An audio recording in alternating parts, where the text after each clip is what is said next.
John chapter 1 verse 1 to 3. Let me read English Standard Version.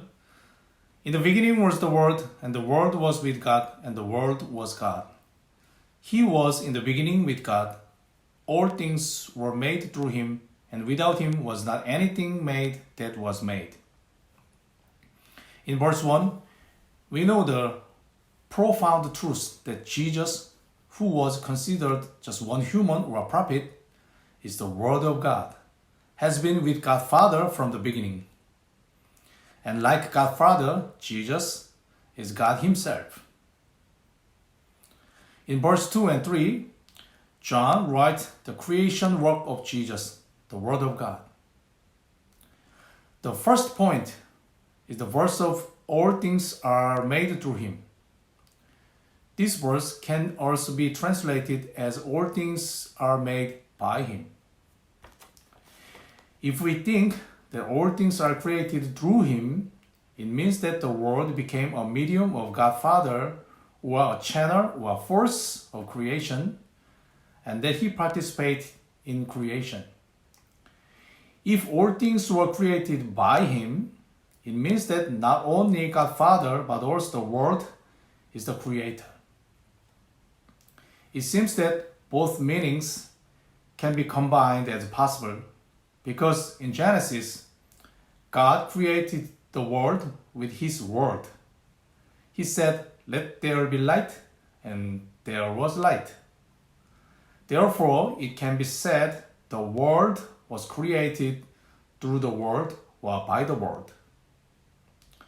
And John says, without Him was not anything made that was made.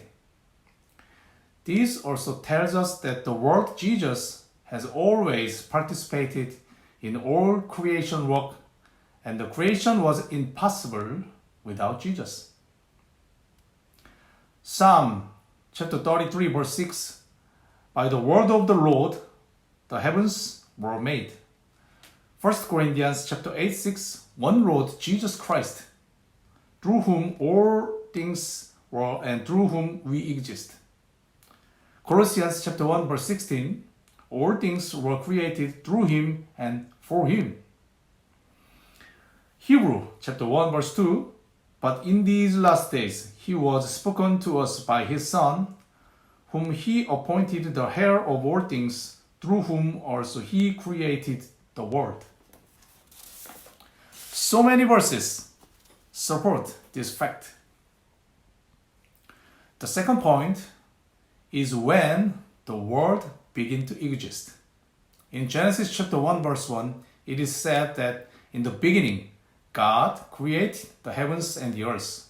However, the beginning that John says in verse 2 refers to the beginning of everything, a point that goes back to the time of God's eternity, before the point of creation of the heavens and the earth.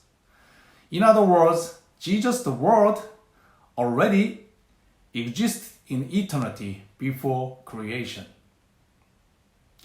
This is confirmed indirectly from what Jesus continued to say in the book of Revelation that John also wrote, "I am the Alpha and the Omega, and the first and the last, and the beginning at the end."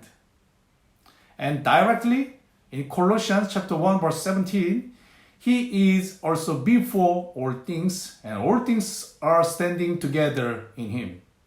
And John chapter 17 verse 5, "Father, glorify me in your presence with the glory that I had with you before the world existed."